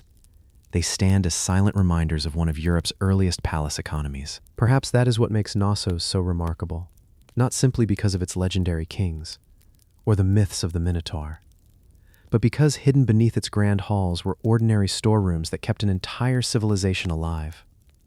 Long before modern warehouses, long before banks and governments, the wealth of a kingdom rested inside rows of giant clay jars. And within those quiet magazines, the heartbeat of Minoan Crete can still be seen today. The forgotten hilltop city of La Quemada. High above the dry valleys of northern Mexico, stone walls rise from the top of a rugged hill. Broken stairways climb toward ancient terraces. Massive columns still stand where great buildings once overlooked the landscape. At first glance, it almost resembles a fortress, a city built to watch the horizon. Today, this remarkable place is known as La Quemada, one of the most mysterious archaeological sites in North America. For centuries, its empty ruins have puzzled explorers. Who built this city? Why was it constructed on such a steep hill? And why was it eventually abandoned? Even today, many of those questions remain unanswered. La Quemada flourished between AD 600 and 900, at a time when trade routes connected the civilizations of central Mexico with communities farther to the north. Its location was no accident. From the hilltop, people could see for kilometers across the surrounding valleys. Anyone approaching the settlement would have been visible long before reaching its walls. The city itself was unlike most others of its time. Instead of spreading across flat ground, its builders shaped the hillside into a series of massive stone terraces. Wide staircases connected different levels. Platforms supported homes, ceremonial buildings, and public gathering spaces. Every part of the city followed the natural slope of the mountain. One of the most impressive structures is the Hall of Columns. Even in ruin, its scale is remarkable. Rows of tall stone columns once supported a large roof, creating one of the site's most important public spaces. Archaeologists believe this may have been used for ceremonies, meetings, or important community gatherings. Nearby, large plazas opened between the buildings. Stone roads connected different parts of the settlement. Nothing about La Quemada appears random. It was carefully planned. The city's defensive walls are equally impressive. Some stretch for hundreds of meters across the hillside. In several places, the walls follow the edge of steep cliffs, creating powerful natural defenses. Whether they were built to keep enemies out or simply to define sacred spaces is still debated. Excavations have uncovered pottery, stone tools, ornaments, and the remains of homes where families once lived. Daily life continued much like any thriving settlement. Children played in the courtyards. Craftsmen shaped tools from stone. Farmers cultivated maize, beans, and squash in the nearby valleys. Trade also played an important role. Turquoise, obsidian, shell ornaments, and other valuable goods arrived from distant regions. La Quemada stood along important exchange routes linking different cultures across ancient Mexico. Ideas traveled here. People did too. One of the site's greatest mysteries lies in its purpose. Some archaeologists believe it served as a regional capital, controlling trade across northern Mexico. Others suggest it functioned mainly as a ceremonial center where surrounding communities gathered during important festivals. A few even argue it may have been both. A place of government, religion, and commerce all at once. Then, around AD 900, everything changed. Construction stopped. Homes were abandoned. The plazas fell silent.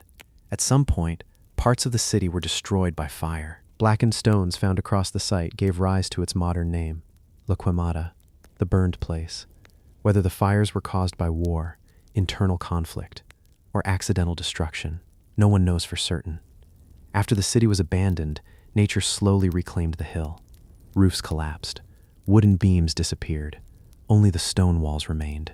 For centuries, travelers passed the ruins without knowing who had built them. Stories and legends grew around the abandoned city. Some believed it was connected to the legendary homeland of the Aztecs. Others imagined it had been a great fortress guarding the northern frontier. Modern archaeology has revealed part of the truth, but many questions still remain. Today, visitors climb the same stone stairways that people used more than 1,000 years ago. From the highest terrace, the view stretches across the valleys in every direction. The silence is almost complete. Only the wind moves through the ancient walls. Perhaps that is what makes La Quemada so fascinating. Not because it was the largest city, or the richest, but because it reminds us how much of North America's ancient past is still waiting to be understood. High above the valleys of Zacatecas, a forgotten city continues to guard its secrets, just as it has for more than 1,000 years. The ritual cave of Naya, deep within the rainforests of northern Borneo, a vast cave opens beneath towering limestone cliffs. Its entrance is enormous, large enough to swallow a cathedral. Sunlight reaches only the first few meters. Beyond that, darkness takes over. This is Nia Cave, one of Southeast Asia's most extraordinary archaeological sites. For thousands of years, people return to this place. Not for days, not for generations, but for tens of thousands of years. Very few places on Earth preserve such a long human story. The caves lie within modern-day Malaysia, surrounded by dense tropical forest. Today, Birds and bats fill the enormous chambers. The sound echoes through the darkness. But long before the rainforest looked as it does now, people were already living here. Archaeologists believe humans first occupied Naya Cave around 40,000 years ago, making it one of the oldest known sites of modern humans in Southeast Asia. Life inside the cave was never easy. The air was warm and humid. Smoke from cooking fires drifted toward the ceiling. Outside, the rainforest provided fruits, fish, wild pigs, monkeys, and countless edible plants. Everything people needed could be found nearby. Excavations have uncovered thousands of stone tools, animal bones, shell ornaments, charcoal from ancient hearths. Each layer of soil tells the story of another generation, another family, another chapter in the cave's long history. Then, archaeologists made an astonishing discovery. Deep inside the cave lay one of Southeast Asia's oldest human burials. The skeleton became known as the Deep Skull. Dating back roughly 40,000 years, it transformed what historians knew about the first people to settle this part of the world. It proved that humans had reached these distant forests far earlier than many researchers once believed. But Naya was more than a place to live. Over time, it also became a place of ritual. Throughout the cave, archaeologists uncovered carefully prepared burials dating from much later periods. Some individuals were placed inside beautifully carved wooden coffins. Others rested within boat-shaped burial containers suspended above the cave floor. These were not ordinary burials. They reflected traditions passed down through generations. To the people who lived here, the cave had become sacred. Exactly why remains uncertain. Perhaps the immense chambers inspired reverence. Perhaps generations believed their ancestors remained here. Or perhaps the cave was seen as a place where the world of the living met the world beyond. The answers disappeared long ago. Only the evidence remains. Naya Cave also reveals how human life changed over thousands of years. Early communities survived by hunting and gathering. Later generations introduced pottery. Polished stone tools appeared. Eventually, trade reached even these remote forests. Ideas continued to spread while the cave remained an important gathering place. One remarkable tradition still continues today. High above the cave floor, wooden platforms cling to the towering walls. Local communities climb these structures to collect edible bird nests, prized for centuries across Asia. It is a dangerous task, one that connects the present with practices that may stretch back hundreds of years. Standing inside Naya Cave today, the scale is almost impossible to describe. The ceiling disappears into darkness. The chambers seem endless. Every step crosses ground where thousands of generations once walked. Few archaeological sites preserve such an unbroken record of human life. Hunter-gatherers, early farmers, ancient traders, all passed through the same entrance. All left something behind. Perhaps that is what makes Naya Cave so remarkable. Not because it contains hidden treasure or magnificent temples, but because it preserves one of humanity's longest continuous stories. For nearly 40,000 years, people returned to this enormous cave to live, to bury their dead, to perform rituals, and to leave behind quiet traces of lives that still echo beneath the limestone cliffs of Borneo today. The goddess temple of New Heliang, hidden among the hills of northeastern China, far from the great cities of ancient history, lies a place that few people have ever heard of. There are no towering palaces, no written records, no kings carved into stone. Yet this forgotten landscape may preserve one of the earliest ceremonial centers ever built in East Asia. Today, it is known as New Heliang. For thousands of years, the site remained hidden beneath the earth. Only scattered stones hinted that something ancient rested below. Then archaeologists began excavating. What they uncovered changed the story of prehistoric China. New Heliang was built around 5,000 years ago, during the time of the Hongshan culture. This was long before China's first dynasties, long before the Great Wall, even before bronze was introduced to the region. Yet the people who lived here were already creating remarkable monuments. Across the hills, archaeologists uncovered large stone platforms, ceremonial altars, burial mounds, and carefully planned structures spread across several kilometers. This wasn't a simple village. It was a sacred landscape. One discovery attracted immediate attention. Buried beneath a mound, archaeologists found the remains of what became known as the goddess temple. Inside were fragments of large clay statues unlike anything previously discovered from this period. Among them was a life-sized female face with carefully shaped features and eyes made from polished jade. Although only fragments survived, the sculpture suggested that enormous statues once stood inside the temple. Who this woman represented remains unknown. Some believe she was a powerful goddess. Others think she may have represented an important ancestor or spiritual figure. Without written records, the answer remains a mystery. New Heliang is also famous for its extraordinary jade. Excavations uncovered beautifully carved ornaments, rings, and strange dragon-shaped objects now known as Hongshan jade dragons. Creating these pieces required incredible patience. Jade is one of the hardest natural stones to shape. Every object took countless hours of careful polishing. These were not ordinary decorations. They were symbols of status, power, and belief. Many were buried alongside important individuals beneath large stone cairns. The burial mounds themselves were carefully planned. Some stand on hilltops overlooking the surrounding valleys. Others align with nearby ceremonial platforms. The entire landscape appears to have been designed with purpose. Nothing feels accidental. Researchers believe people may have traveled long distances to gather here for ceremonies, rituals, and important events. New Heliang may have served as a spiritual center for communities spread across northeastern China. Imagine arriving here 5,000 years ago. Stone pathways lead toward the ceremonial grounds. Smoke rises from ritual fires. Priests prepare offerings beside the altars. Families climb the hills carrying precious jade objects to honor their ancestors. The hills are alive with ceremony. Not because of a king, but because of shared belief. The site also challenges older ideas about early societies. For many years, archaeologists believed large ceremonial centers only appeared after powerful kingdoms emerged. New Heliang tells a different story. Here, communities were already organizing massive construction projects long before the rise of China's earliest dynasties. Religion, art, and social organization were developing centuries earlier than once believed. Then, the ceremony stopped. The temples were abandoned. The burial grounds fell silent.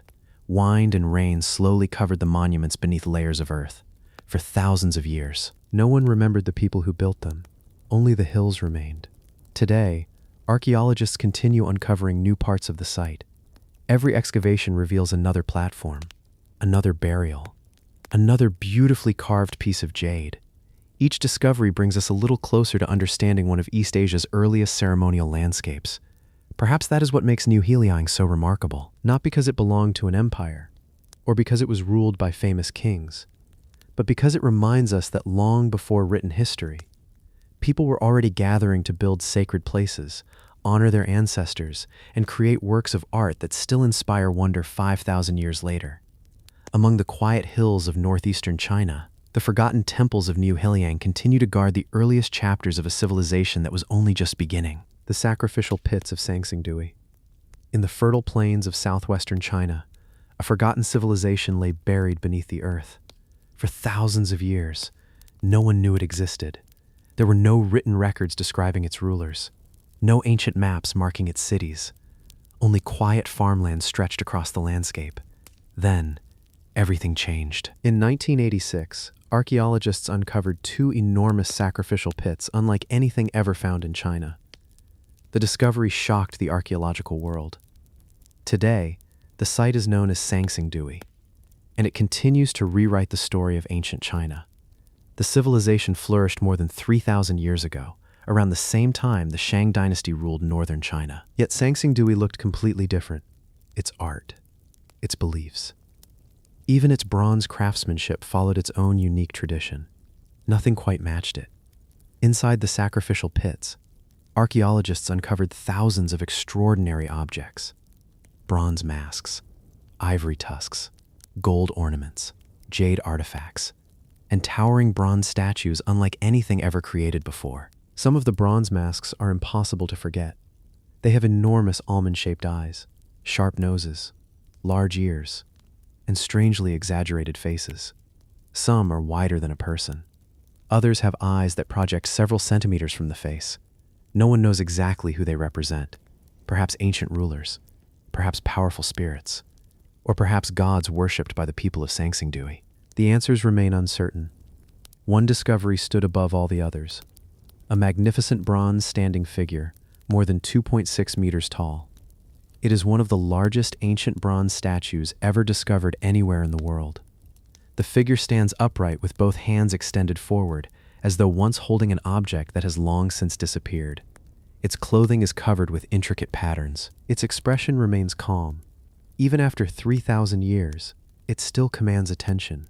Creating sculptures of this size required extraordinary skill.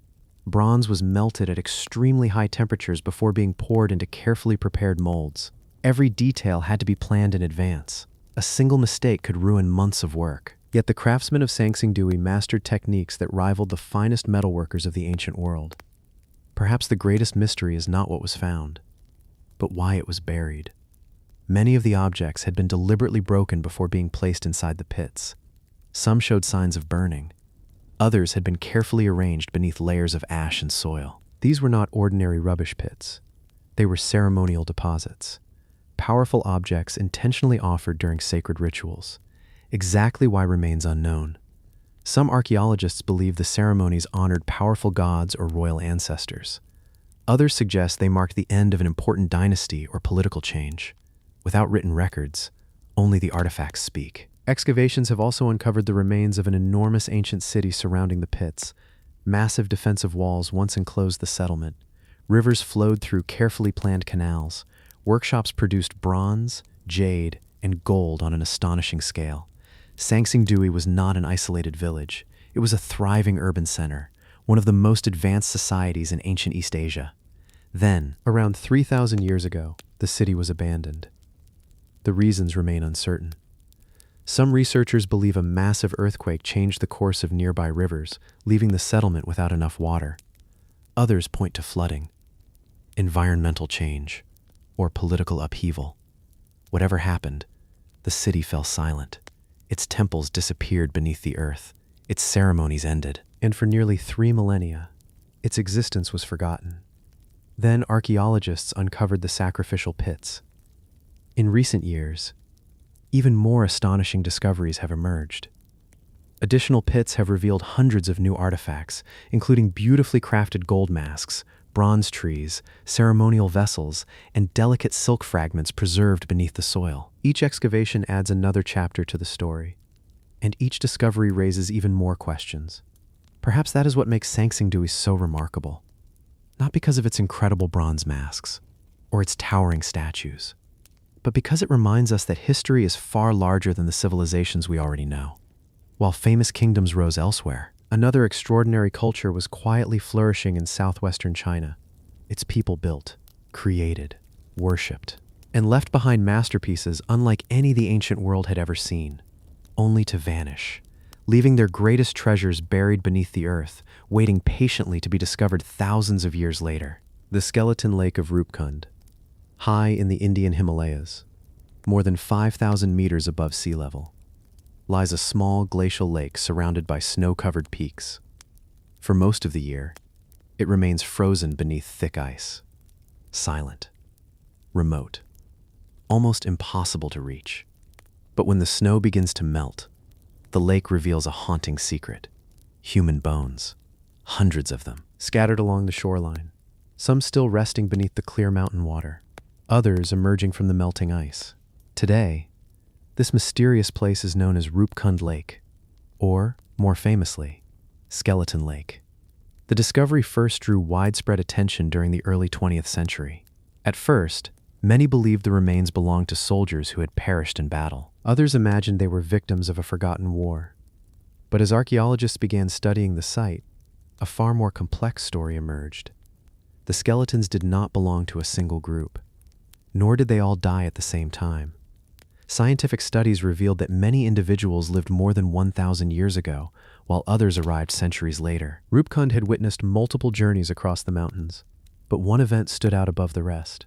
Most of the ancient skeletons appear to date to around the 9th century AD. Who these people were remains uncertain. Some researchers believe they were pilgrims traveling toward a sacred Himalayan shrine. Others suggest they may have been merchants or local travelers crossing the high mountain passes. Whatever their destination, they never reached it. Many of the skeletons show a strange pattern of injuries. The damage appears almost entirely on the tops of the skulls and shoulders. There are few signs of wounds elsewhere on the body. This unusual evidence led researchers to a remarkable conclusion. The travelers may have been caught in an intense hailstorm. Not ordinary hail, but massive ice stones falling from the sky. At this altitude, there was nowhere to hide. No trees, no villages, no shelter. Only open mountains. Imagine the scene. A group slowly climbs the narrow trail. The air grows thinner with every step. Dark clouds gather above the peaks. Then, without warning, the storm arrives. Enormous hailstones crash onto the mountainside. People try to protect themselves, but the frozen rocks continue falling, one after another. In just a few moments, the journey comes to an end. The freezing temperatures preserved the remains for centuries. Ice covered the lake. Snow buried the shoreline, and the mountains quietly guarded their secret. Modern archaeology has revealed even more surprises. DNA analysis showed that not everyone buried at Rupkund shared the same ancestry. Some came from the Indian subcontinent. Others had genetic origins linked to distant parts of the Mediterranean. How and why such different groups reached this isolated Himalayan lake remains one of the site's greatest mysteries. The answers are still being debated. Rupkund reminds us that ancient travel was often far more extensive than we imagine. Even the highest mountains did not stop people from crossing incredible distances. Today, the lake remains one of the world's most unusual archaeological sites. The skeletons have largely been removed for research and preservation, but the mystery remains. Every expedition uncovers new clues. Every scientific study adds another piece to the puzzle. Yet many questions still have no answers. Perhaps that is what makes Rupkund Lake so unforgettable, not because of the hundreds of skeletons resting beside its icy waters, but because it captures a single tragic moment, frozen in time. A journey across the Himalayas, interrupted by the power of nature, and preserved for more than 1,000 years beneath the snow, waiting for the mountains to reveal its story once again. The hidden treasure of Nahal Mishmar. In the barren cliffs overlooking the Dead Sea, a narrow cave sits high above the desert floor. It is difficult to reach, easy to overlook, and for thousands of years, it remained completely untouched. Nothing about the cave suggested it held one of the greatest archaeological discoveries ever made in the ancient Near East. Today, it is known as the Cave of the Treasure. The discovery came in 1961 during an archaeological expedition exploring the Judean desert. As researchers searched the cave, they uncovered a tightly wrapped bundle hidden deep inside. It had been carefully placed beneath layers of rock, almost as if someone wanted to make sure it would never be found. When the bundle was opened, the archaeologists could hardly believe what they were seeing. Inside were more than 400 extraordinary objects: copper scepters, crowns, maces, ceremonial staffs, beautifully crafted tools, and objects unlike anything ever discovered before. Together, they became known as the Nahal Mishmar Hoard. The treasure dates back nearly 6,000 years to the Chalcolithic period, when people were just beginning to experiment with working copper. At that time, metal was still incredibly rare. Most everyday tools were made from stone, yet the craftsmen who created these objects displayed astonishing skill. Many pieces were cast using the lost wax method, a remarkably advanced technique that allowed molten metal to be poured into detailed molds. Even today, it remains one of the most sophisticated methods of metalworking. The decorations are equally impressive. Some objects are covered with carved animals. Others display birds, ibex, horns, and strange geometric patterns. Several designs have never been fully explained. They seem to belong to a symbolic world that has almost completely disappeared. One object immediately captured archaeologists' attention: a beautifully decorated copper crown. Unlike the golden crowns of later kings, this one appears to have been used during religious ceremonies. Its unusual shape and elaborate design suggest it belonged to someone of great importance. Perhaps a priest, perhaps a ritual leader. No one knows for certain. The greatest mystery, however, is not how the objects were made, but why they were hidden. None of the artifacts appear to have been buried as grave goods. There were no human remains nearby. Instead, someone deliberately gathered these priceless ceremonial objects, wrapped them with great care, and concealed them inside the cave. Then, they never returned. Some archaeologists believe the treasure was hidden during a time of conflict. Perhaps priests removed sacred objects from a nearby temple before an enemy arrived. Others suggest the people who hid them intended to recover them later. If that was the plan, something prevented them from coming back. The cave remained sealed for thousands of years. The dry desert climate preserved the copper with remarkable success. Unlike many ancient treasures that were melted down or stolen, the Nahal Mishmar hoard survived almost exactly as it had been left. Excavations across the region have linked many of the objects to the nearby Chalcolithic sanctuary at Ein Gadi. Although the connection cannot be proven completely, many researchers believe the artifacts once belonged to an important religious center overlooking the Dead Sea. If true, the hoard may represent the ceremonial treasures of one of the world's earliest temples. Today, the objects continue to astonish archaeologists, not simply because of their age, but because they reveal a level of artistic and technical skill few expected from such an early society. Long before great kingdoms ruled the region, master craftsmen were already creating objects of incredible beauty. Perhaps that is what makes the Nahal Mishmar hoard so remarkable, not because it is made of copper, or because it remained hidden for 6,000 years, but because someone, facing an uncertain future, chose to protect these sacred objects rather than abandon them. They disappeared. Their names were forgotten. But the treasure they carefully concealed survived, waiting in the silence of a desert cave until the modern world finally uncovered it once again. The stone jars of the Plain of Jars. Across the rolling hills of northern Laos, thousands of enormous stone jars stand silently beneath the open sky. Some rise taller than a person. Others are half buried beneath centuries of grass and soil. A few remain perfectly intact. Many have cracked with age. But together, they create one of the strangest landscapes anywhere on Earth. There are no inscriptions explaining who built them. No nearby cities filled with ancient records. No surviving legends that fully explain their purpose. Only thousands of massive stone vessels, scattered across the countryside as though they have always belonged there. Today, this remarkable landscape is known as the Plain of Jars. It remains one of Southeast Asia's greatest archaeological mysteries. The first explorers who reached these hills could hardly believe what they were seeing. Jar after jar stretched across the landscape. Some stood alone on isolated hilltops. Others formed enormous groups containing dozens or even hundreds of vessels. Everywhere they looked, more appeared. Today, archaeologists have identified more than 90 different jar sites, containing over 2,000 surviving stone jars. And new sites continue to be discovered. Each jar was carved from a single block of stone. Most were shaped from sandstone. Others from granite, limestone, or conglomerate rock gathered from nearby quarries. Some weigh several tons. The largest exceed 10 tons. Even the smallest required an extraordinary amount of labor. Imagine the challenge. A massive block of stone is first cut from a mountainside. Stone hammers and iron tools slowly shape its rough surface. Workers spend weeks hollowing out the center. Every strike removes only a small piece. When the jar is finally finished, the hardest task still remains. It must somehow be transported across forests, rivers, and steep hills to its final destination. Exactly how this was done remains uncertain. Some researchers believe wooden sledges were pulled by large teams of workers. Others suggest rollers made from tree trunks helped move the heavy stones across the landscape. Without written records, no one can say for certain. But one thing is clear. Building the Plain of Jars required remarkable planning and cooperation. For many years, the purpose of the jars puzzled everyone. Early European explorers proposed extraordinary theories. Some believed they were giant containers used to store food. Others imagined they collected rainwater for travelers crossing the hills. Local legends offered an even more colorful explanation. According to one story, a race of giants once ruled these mountains.